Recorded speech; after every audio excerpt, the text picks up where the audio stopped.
আসসালামু আলাইকুম। আজকে ক্লাসে সবাইকে স্বাগতম। আশা করি সবাই ভালো আছো। আজকে তোমাদের সামনে সপ্তম শ্রেণীর কবিতা ময়নামতির চর নিয়ে চলে আসলাম। লিখেছেন বন্দে আলী মিয়া। তাহলে চলো আমরা বন্দে আলী মিয়া সম্পর্কে আগে জানি। বন্দে আলী মিয়ার জন্ম হচ্ছে 1906 সালে এবং মৃত্যু হচ্ছে 1979 সালে। তিনি শিশু সাহিত্যিক হিসেবে সুপরিচিত। তার উল্লেখযোগ্য বইগুলোর মধ্যে আমরা যে কবিতাটা পড়ছি ময়নামতির চর, তারপর কুচবরণ কন্যা, শিয়াল পণ্ডিতের পাঠশালা, এরকম আরো অনেক তার উল্লেখযোগ্য লেখা আছে।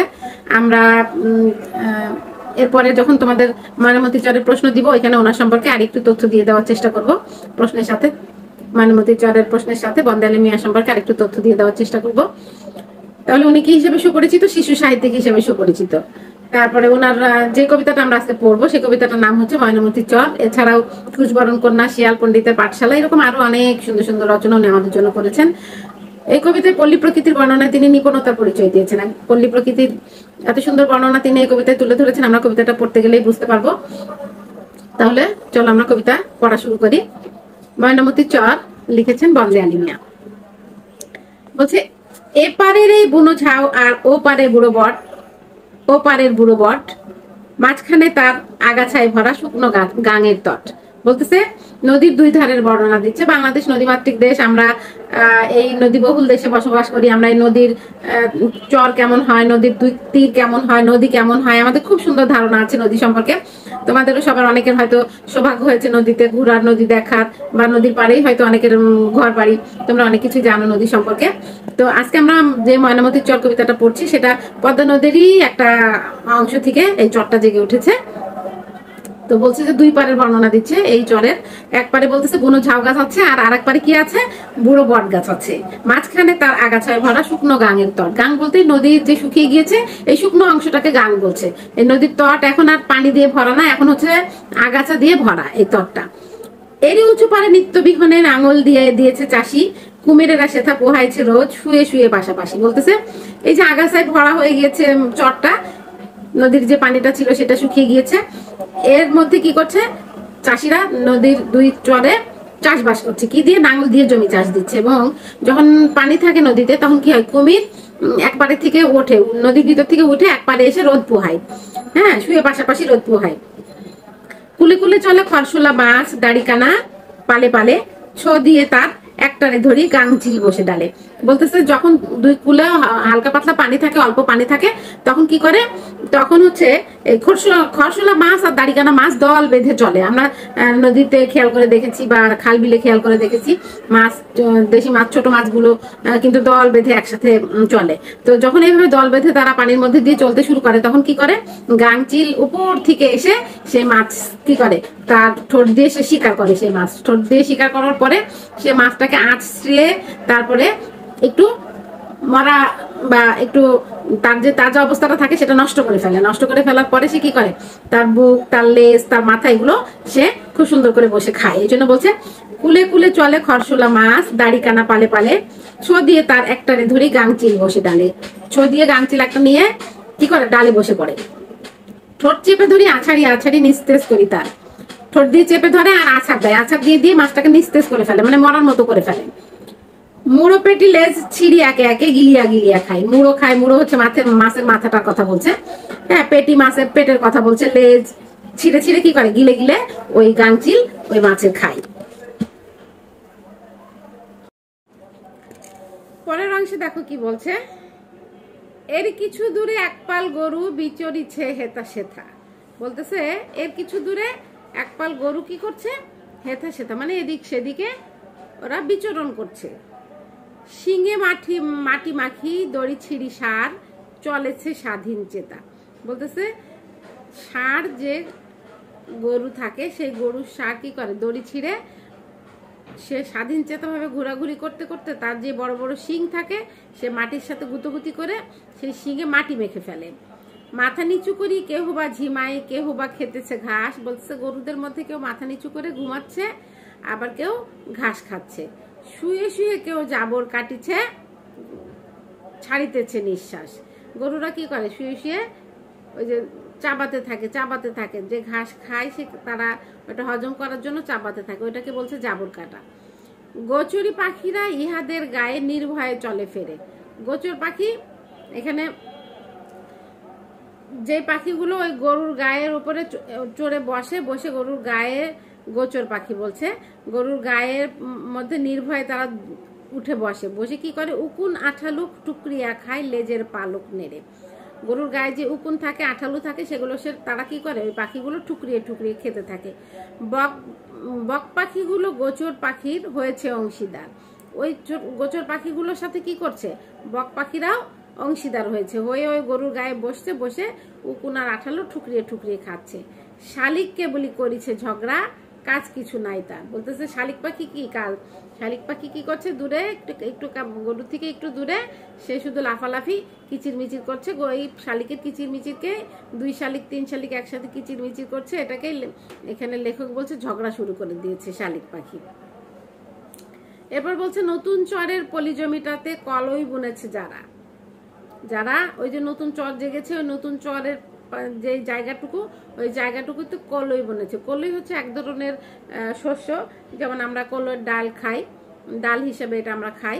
তো ওই কলই বুনেছে, আখের খামারে দিতেছে তারাই রাতভর পাহারায়। বলতেছে যারা কলই বুনেছে তারাই রাতভর আখের খেতে পাহারা দিচ্ছে। কেন পাহারা দিচ্ছে আখের খেতে? ক্ষেতের কোনায় বাঁশ পুঁতে পুঁতে শূন্যে বেঁধেছে ঘর। তারা ওই আখের ক্ষেতের পাশে বাঁশ পুঁতে পুঁতে শূন্যে ঘর বেঁধেছে, একটু উঁচু করে ঘর বেঁধেছে। এবং কি করছে দেখো, বিচালি বিছায়ে রয়েছে শয্যা বাঁশের বাখারি পর। তারা ওই বাঁশের ঘরটার মধ্যে, আমরা ধান কাটার পরে ধানের যে নাড়াটা হয় ওটাকে বিচালি বলি, ওই বিচালি দিয়ে ঘরটার মধ্যে বিছিয়ে তারা ওইখানে একটা থাকার ব্যবস্থা করে নেয়। কারণ ওই যে রাত্রে যে তারা পাহারায় থাকবে, তো শুধু বাঁশের ওপরে তো আর শুয়ে থাকা যায় না। এমন শীতেও মাঝ মাঠে তারা খড়ের মশারি জ্বালি। তারা কি করছে, মাঝ মাঠে খড়ের মশারি জেলে ওই আক্ষেতকে পাহারা দিচ্ছে। ঠকঠকি নেড়ে করেছে শব্দ, হাতে বাজাইছে তালি। ঠকঠকি হচ্ছে এক ধরনের তোমার একটু বাদ্যযন্ত্র, আমরা বলবো না, আমরা হাতে তালি দিলে যেমন শব্দ হয় ওইরকম একটা জিনিস, ওটা চকচকি পাথর আর কি, ওটা শব্দ হয়। ওই শব্দ করছে যেন ওই আক্ষেতে কেউ হচ্ছে এসে ক্ষতি না করতে পারে। এই জন্য বলছি ঠকঠকি নেড়ে করেছে শব্দ, হাতে বাজাইছে তালি। তারা হাতে তালি বাজাচ্ছে। ওপার হইতে পদ্মা সাঁতারি বন্য বরা পাল। বলতেছে ওপার থেকে পদ্মার পানি সাঁতরিয়ে, বরা হচ্ছে শুকুর, শুকুরের পাল কি করে আসে, এপারে আসিয়া আখ খায় রোজ, ভেঙে করে পয়মাল। তারা কি করে, ওই আখের রস খায় এবং আখের ক্ষেত ভেঙে চুরে একদম নষ্ট করে ফেলে। এই পয়মাল অর্থ ধ্বংস করে ফেলা।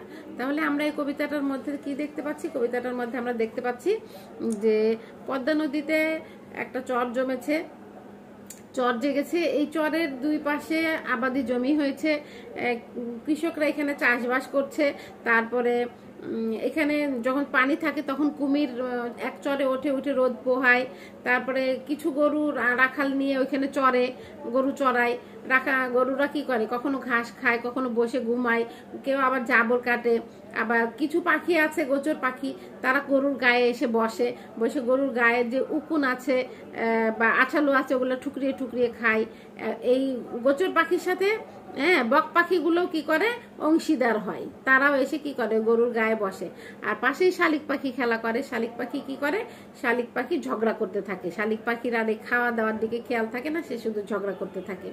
তারপর বলতেছে যে যখন বন্যা মানে বর্ষাকালে পানিটা আসে, পানিটা আবার যখন চলে যায়, শুকিয়ে যায়, তখন কি হয়, ওইখানে একটা পলিমাটি পড়ে। ওই পলিমাটি যখন পড়ে, ওই পলিমাটিতে ওই চাষিরা কি করে, তখন কলই বনে। কলই হচ্ছে এক ধরনের শস্য ডাল, এবং ওইখানে আখ লাগায়, আখের ক্ষেত থাকে। ওই আখের ক্ষেতে তারা রাতভর পাহারা দেয়। কেন, শুকর এসে তাদের আখ ক্ষেতের ভিতরে ঢুকে আখ ক্ষেতের গাছগুলো ভেঙে ফেলবে এবং রস খেয়ে গাছগুলোকে নষ্ট করে ফেলবে। এভাবেই একটা চরের মানুষের জীবনযাত্রার কাহিনী কবি এই কবিতার মধ্যে তুলে ধরেছে। যারা নদীর পাড়ে এভাবে চরে জীবনযাপন করে তাদের কিন্তু সংগ্রামী জীবন, তারা কিন্তু আমাদের মতো এত সুখী শান্তিতে দিন কাটাতে পারে না। তাদের কিন্তু অনেক কষ্ট পরিশ্রম করে জীবন চালাতে হয়। তাদের যেরকম খাওয়া দাওয়া জোগাড় করতে কষ্ট হয়, কেউ হয়তো মাছ নদীতে একটু পানি থাকলে মাছ ধরতে চলে যায়, কেউ হয়তো সেই সকালবেলা লাঙল কাঁধে নিয়ে চাষবাস করতে চলে যায়, রাখালরা কি করে গরু নিয়ে মাঠে চড়াতে চলে যায়। ওদের জীবন খুব সংগ্রামী জীবন, কষ্টের জীবন। এরকমই একটা চরের কাহিনী, যে চরের নাম ময়নামতির চর, এই চরের কাহিনী কবি এই কবিতার মধ্যে তুলে ধরেছে। তাহলে চলো এখন আমরা একটু কবিতার শব্দার্থগুলো দেখি। এখানে বলছে আছাড়ি, আছাড়ি মানে ওই যে মাছটাকে যে ধরলো, মাছটাকে যে ধরলো, আমরা আগের পৃষ্ঠায় কি দেখলাম, মাছটাকে ধরলো, হ্যাঁ মাছটাকে যে ধরলো, ধরার পরে গাংচিল যে মাছটাকে ধরলো, ধরে যে আষাঢ়ি, আষাঢ়ি মানে আষাঢ় মেরে মেরে মাছটাকে কি করে ফেললো, মরার মতো করে ফেললো। এই জন্য বলছে বারে বারে আছাড় দেওয়া। আঠালো হচ্ছে গবাদি পশুর গায়ে এঁটে থাকা। পরজীব কীট আর কি। কলই হচ্ছে মটরের ডাল। খড়ের মশাল হচ্ছে অনেকক্ষণ জ্বালিয়ে রাখা, খড়ের পুটুলি। খরশোলা মাছ হচ্ছে জলের ওপরে চোখ ভাসিয়ে চলে এমন মাছ। গাঙের তট অর্থ নদীর তীর। গোচর পাখি অর্থ গরু যেখানে চলে সেখানে ঘুরে ঘুরে বেড়ানো পাখি। জাবর কাটা মানে চিবিয়ে গিলে খাওয়া খাবার, পুনরায় আবার মুখের ভিতর থেকে এনে চিবানো। টকটকি অর্থ চকচকি পাথর। দাড়ি কানা হচ্ছে ডান কানা মাছ। নিত্যবিহনে মানে রোজ সকালে। পয়মাল হচ্ছে ধ্বংস। পেটি হচ্ছে মাছের পেট, দিক্কার অংশ। বড়া অর্থ হচ্ছে শুকর। বাখারি অর্থ হচ্ছে বাঁশের চাটাই। বিচরিচে অর্থ হচ্ছে বিচরণ করছে। বিচালি অর্থ হচ্ছে খড়। আর মুড়ো অর্থ হচ্ছে মাছের মাথা। রোদ পোহানো অর্থ হচ্ছে গায়ে রোদ লাগানো। আর হেতার সাথে অর্থ হচ্ছে এখানে সেখানে। এখানে কবিতার শব্দার্থগুলো কবিতার ভিতর থেকে কিছু শব্দার্থ দিয়েছে। তোমাদের বইয়ে এই শব্দার্থগুলো তোমাদের অবশ্যই পড়তে হবে, কারণ তোমাদের 20 মার্কের ছোট প্রশ্ন থাকছে, তারপর 25 মার্কের তোমাদের এক কথায় উত্তর সহ বহু নির্বাচনী অংশ থাকছে। সেগুলোতে কবিতার লাইন, কবিতার শব্দার্থ, লাইনের ভিতর থেকে শব্দের অর্থ, তারপর শব্দের আমাদের বইয়ের মধ্যে যে শব্দার্থ গুলো দিয়েছে সেগুলোর অর্থ। আবার আমরা যে কবিতাটা পড়ছি, যে লেখক লিখেছেন তার জন্মসাল, মৃত্যুসাল এবং তার উল্লেখযোগ্য কিছু বইয়ের নাম, এই ধরনের গুলো থেকে কিন্তু আমাদের এই প্রশ্নগুলো আসবে। আর আমাদের কিছু প্রশ্ন আসবে আমাদের বইয়ের ভিতর থেকে, যেমন দৃশ্যপট বিহীন যেটা সেটা আমাদের বইয়ের ভিতর থেকে আসবে, আর দৃশ্যপট নির্ভর যেটা সেটা ম্যাক্সিমামই আমাদের বইয়ের বাইরে থেকে আসবে। তাহলে আমাদের প্রশ্নের প্যাটার্ন নিয়ে আমি তোমাদের একটা ইউটিউবে ক্লাস করে দিয়েছি, তোমরা আশা করি দেখেছো সবাই। তাহলে আজকে ময়নামতির চর পড়াইলাম, সবাই আশা করি বুঝতে পেরেছো। আর একটা ক্লাস আমি তোমাদের ময়নামতির চর নিয়ে দিয়ে দিব, সেটা হচ্ছে মূল ভাবের উপরে আর কিছু প্রশ্নের উপরে। তাহলে আজকে এ পর্যন্তই, সবাই ভালো থেকো, সবাইকে অসংখ্য ধন্যবাদ।